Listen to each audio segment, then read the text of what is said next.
I dag der vil jeg tale lidt om skulderen og skulderundersøgelse, og det er i bred forstand.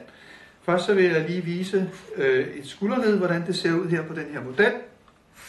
Skulderen er et kugleled i hovedsagen, selve det humeroscapulære led. Og det er et ustabilt led. Det er et stort ledhoved med en lille ledskål. Derfor, og det vil jeg komme tilbage til, så betyder det meget, hvordan støtteapparatet er omkring skulderen. Og der vil vi også vende tilbage til rotatorkoften, som man kan se løber herinde under, og derfor kan blive fanget, specielt hvis der kommer en bursit indenunder.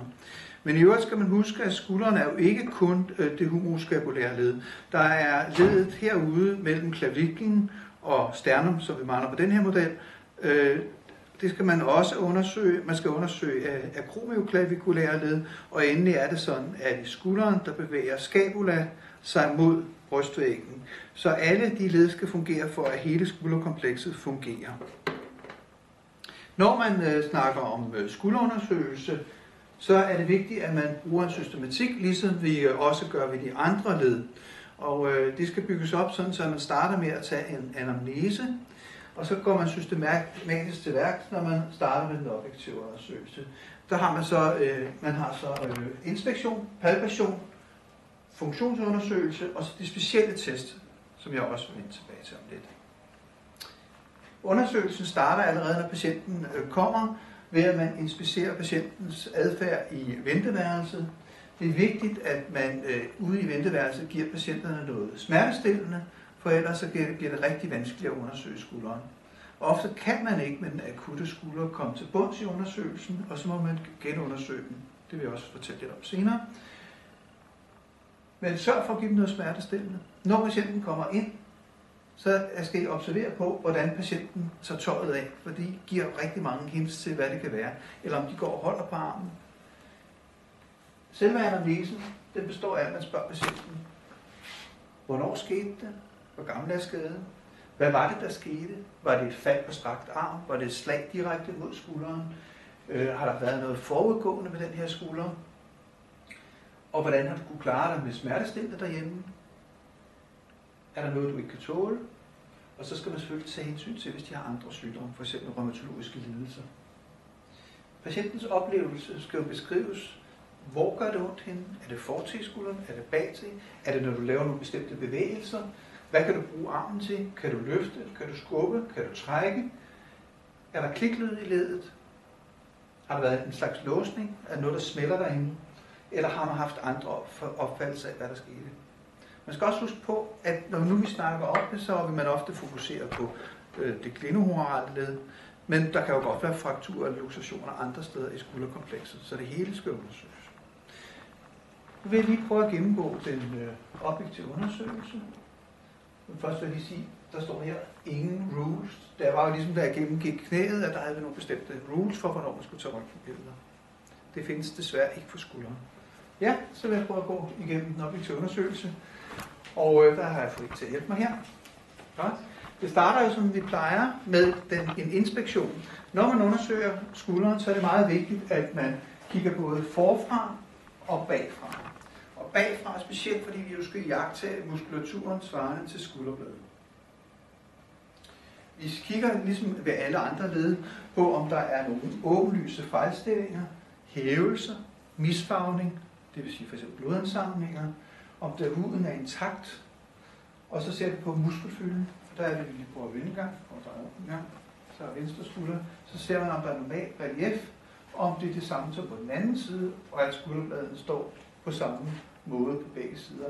Man kan få en nerveskade, hvor skulderbladet slipper ud, for eksempel. Så starter man systematisk med at palpere. Man starter med at mærke, om der er varmeøgning, og nogle forskelle der, og der er smerter. Gør det ondt, når jeg trykker dig? Nej. Godt. Prøv det rundt. Og der er det jo så, at man starter helt herinde, ved at trykke helt inde i ledet herinde. Man fjeder her. Der skulle være noget smertereaktion herude, svarende til AC-ledet. Man kan mærke efter lige frem, der skulle være frakturer. Er der noget spring her, hvis man trækker ned i armen, er det så noget, der reponerer sig, så kunne det være en AC-ledsluxation. Papir heroppe. Se om der er ømhed svarende til supraspinatus, infraspinatus og de andre muskler. Så her fortil, der er ømhed. Man drejer armen lidt ud der, så kan man mærke bicepsscenen, den lange bicepsscene her. Det er altid en lille smule ømt, så man kan lige er der forskel i siderne her. Det er der ikke. Godt. Fint.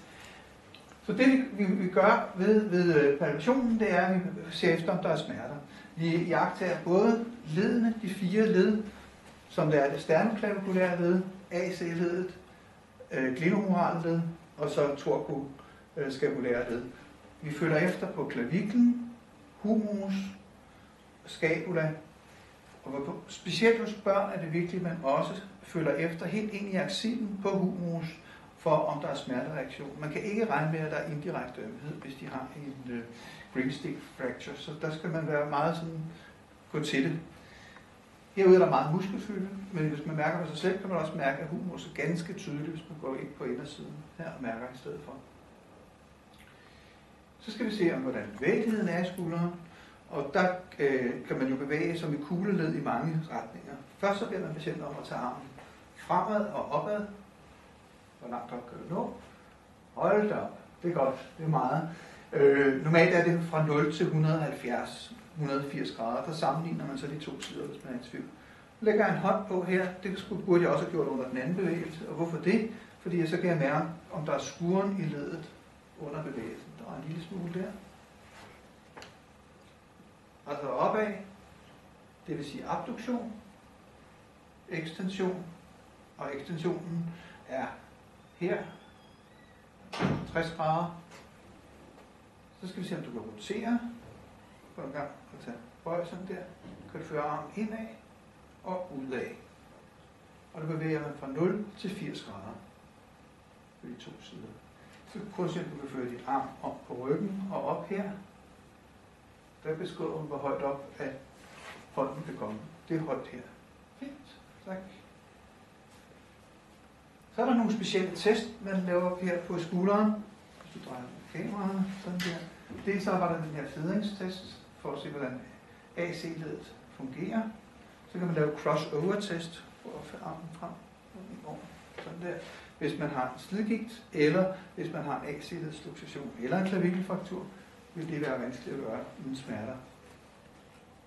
Så skal vi undersøge for impingement, det vil sige sammenklemningen her under akromion, der sidder en bursa, så kan vi klemme. Hvis man for eksempel har en skade på rotatorkoffen, holder på din arm, så fører man armen frem, op, bøjer her i albuen, og gør sådan lidt. Gør det ondt? Godt. Så er der selve rotatorkoffen. Den kan være svært at få lov til at undersøge primært, fordi patienterne ofte har meget ondt. Men hvis man skal undersøge den, så er der en række undersøgelser, man kan foretage specielt test. Dels så kan man se, at der er positiv smertebue på at føre armen udad og opad. Gør det ondt under noget af den her bevægelse? Nej. Hvis man har en skade heroppe, så vil der være smertereaktion fra 60 til 120 grader. Så kan man lave det, der hedder drop-testen.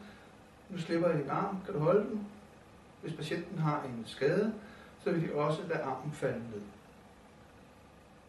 Endelig kan man lave det, der hedder empty can test, for at føre armene frem. Sådan der. Lad som om du holder 2 dåser i hænderne. Tømme dem. Pres op mod min hånd. Gør det ondt? Det er også for supraspinatus. Ja, prøv at lade armen falde ned igen. Så det er en række test, man kan lave for at se, om der skulle være mistanker om supraspinatus-struktur. Det er ofte den, der går. Noget andet, man skal lave, det er isometrisk muskeltest. Det er for at se, om der er smertereaktion svarende til muskler eller til sener, i det man prøver at aktivere musklerne, men man bevæger ikke ledet. Det er det, betyder isometrisk. Prøv at tage armen lidt ud til siden, og så prøv at presse op mod mine hænder her. Sådan her. Igen, supraspinatus. Og der var ikke nogen smerter? Nej. Godt. Så tager du armene frem. Sådan her. Sådan her. Godt. Så presser du ud mod mig. Sådan der. Ligesom roterer armene ud. Godt. Nogen smerter? Nej. Det er infraspinatus og teres major. Og så tager du armene ind foran dig. Sådan der. Og så træk. Sådan der her. Det er så subscapularis.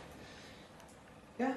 Det var de specielle tests, der var i forhold til skulderen. Der findes en række andre tests, men det er dem, som jeg synes, man skal kunne lave i skadestuen. Ja, tak for hjælpen. Det man så kan sige her også, det er, at hvis man har mistanke om en rotatorkoflæsion, så skal patienten genundersøges. Enten på den måde, at man sætter dem til egen læge, og der må maks gå 2 til 3 uger. Man kan sætte dem i ortopædkirurgisk ambulatorium, hvis man har en rimelig stor mistanke om, at de har en rotatorkoflæsion. Og der er det en god idé også at få foretaget en ultralydsundersøgelse, gerne så det hænger sammen med det ambulante besøg. Endelig kan man jo også sætte dem til en second opinion hos Asta eller mig næste dag her i skadestuen. Man skal huske at medgive dem en patientvejledning, som vi har omkring skulderskader, fordi der er jo en tidstermin for, hvor lang tid det skal gå, før man opererer for en rotatorkoflæsion. De andre skader vil jeg ikke rigtig komme ind på, men det er klart, at der er de skader, der ellers er i skulderen, man skal tage stilling til. Det er osseøse skader på humerus og på klaviklen. Der kan også være en skade på selve scapula, og så er der så de skader, der kan ske på ledene. Det er sjældent, der sker skader på ledet ind mod sternum, men det er jo meget ofte, vi ser luxationer eller subluxationer svarende til AC-ledet. Så for lige at vende tilbage til, hvordan vi laver en skulderundersøgelse. Systematik med først at optage en grundig anamnese, herefter en objektiv undersøgelse, hvor vi ved inspektionen også lægger mærke til patientens adfærd med at tage tøjet af.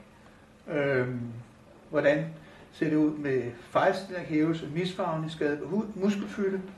Så palperer vi, og vi husker at palpere både led og bløddele og osseøse strukturer. Vi jagter, om der er smerter, skuren, varmeøgning. Vi skal selvfølgelig også altid undersøge for neurovaskulære forhold, distalrelationen. Vi undersøger bevægeligheden, og der skal man sammenligne med den raske side. Man kan bevæge fra 0 til 170 i fleksion, ekstension 0 til 60, abduktion 0 til 170 og adduktion fra 0 til 75. Og så er der rotationen, som man undersøger ved at anvende ligesom en vinkelmåler der. Specielle test, det er fedringstest, crossover-test, impingement-test, og der viste jeg Hawkins-test. Så er der rotatorkoffen, hvor vi undersøger specielt supraspinatus med MTCAN, drop-test, smertebue, og så de isometriske test, hvor vi også undersøger de andre muskelgrupper. Highlights. Husk at henvise patienten til en ny undersøgelse, enten ved egen læge, eller i ambulatoriet her, eller alternativt i skadestuen dagen efter. Husk at medgive patientvejledning. Tak.